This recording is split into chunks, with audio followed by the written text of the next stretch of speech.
And here we have the grave of a gentleman named Pierre Charles L'Enfant. Now, if you think that name sounds pretty French, it is. He was a Frenchman who was born in Paris in the 1750s, and he actually came over to the New World and helped us win the Revolutionary War.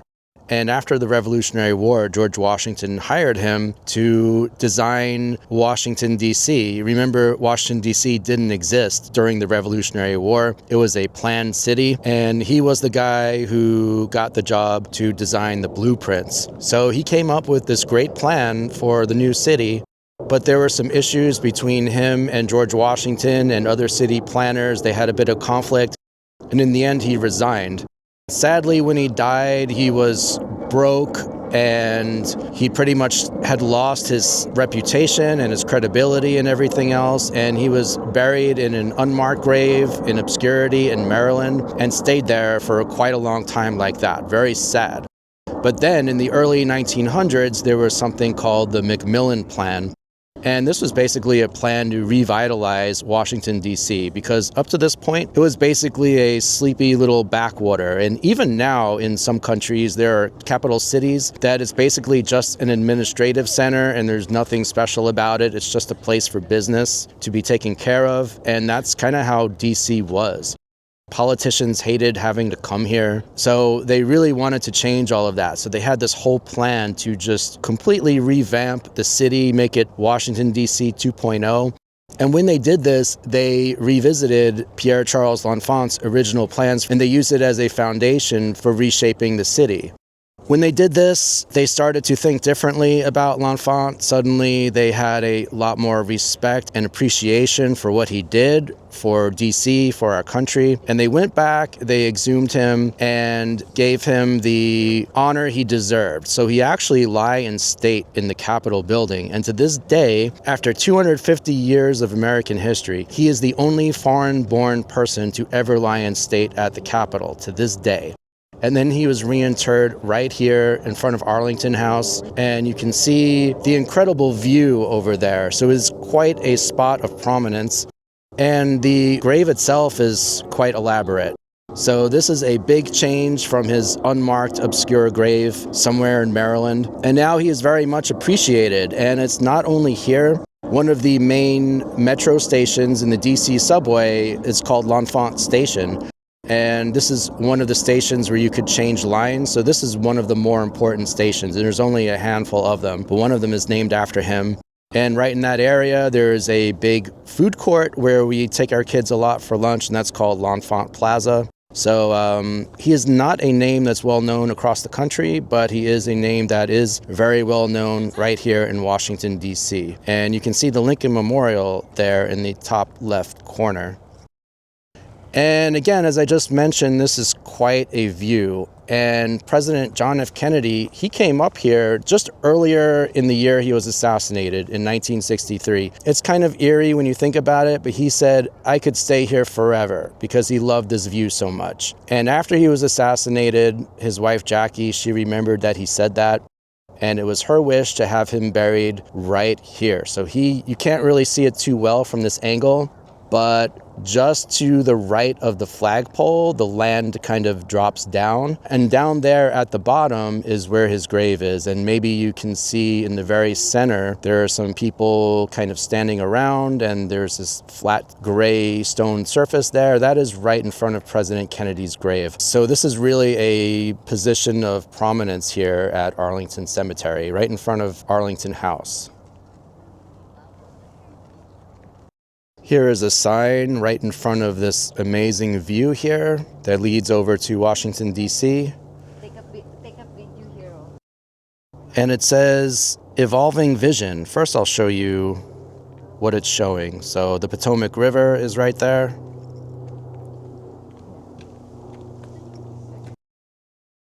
Through the dark of night, an enslaved worker named Jim Parks could see the Union Army advancing. Like bees a-comin', 14,000 troops moved across the Potomac River. They captured Arlington House on May 24th, 1861. The Union Army occupied this key vantage point to prevent Confederate artillery from shelling the Capitol. 43 years earlier, this same view inspired George Washington Parke Custis to build Arlington House. High on the hilltop, within the original boundary of the District of Columbia, and overlooking architect Pierre Charles L'Enfant's grand vision for the nation's capital, Custis built a monument to Washington's legacy. Here is some signage about Pierre Charles L'Enfant and his plan right there for the city.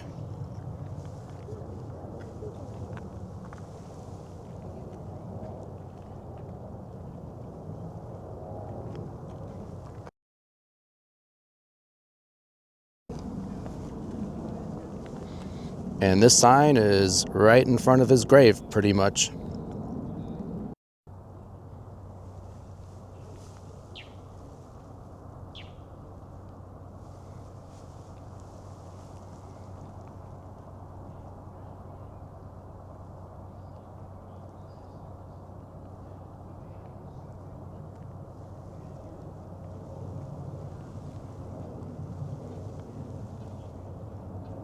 And here is a view of President John F. Kennedy's grave from just below Arlington House. So you see all those people lined up. They are right in front of the grave. And there is an eternal flame there in the middle. And if I just turn around, there is Arlington House right there. And the house does look pretty amazing this time of year in late fall. As we pan right, there is this huge ginkgo tree back there. It just looks so beautiful. And an evergreen in front of it.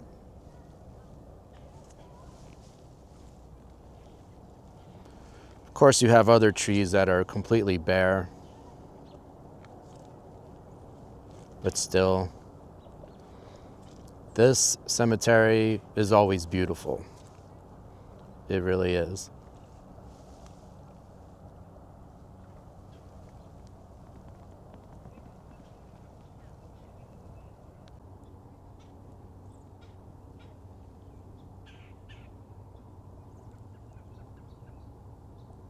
We are right below Arlington House, and below me is the grave of the first person ever buried here, at least that is known.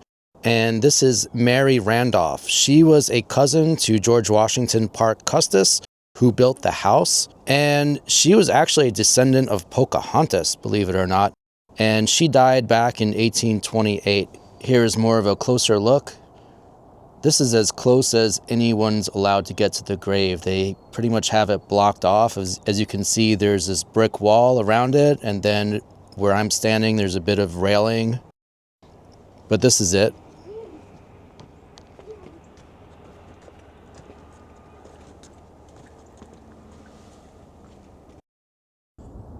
And just a bit of a walk down from Mary Randolph.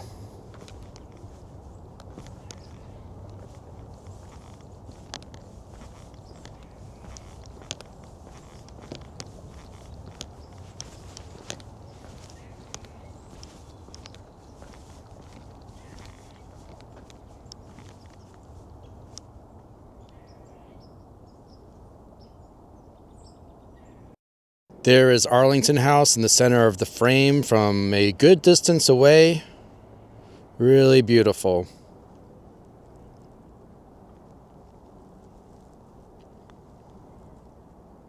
Well, guys, I hope you enjoyed Arlington House and all the history behind it. I really love coming up here with my students. However, most of the time we do not get the chance to come up here. Their itineraries are so packed and we just don't have enough time. So it's always a luxury when we can, but it is a great spot. If you ever come to Arlington National Cemetery, do not give it a pass. Definitely come up here and check it out. The self-guided tour on the inside ends a bit earlier than when the cemetery closes. So the cemetery closes at 5 p.m., but 4 o'clock is the last entry to get inside. So you might want to keep that in mind.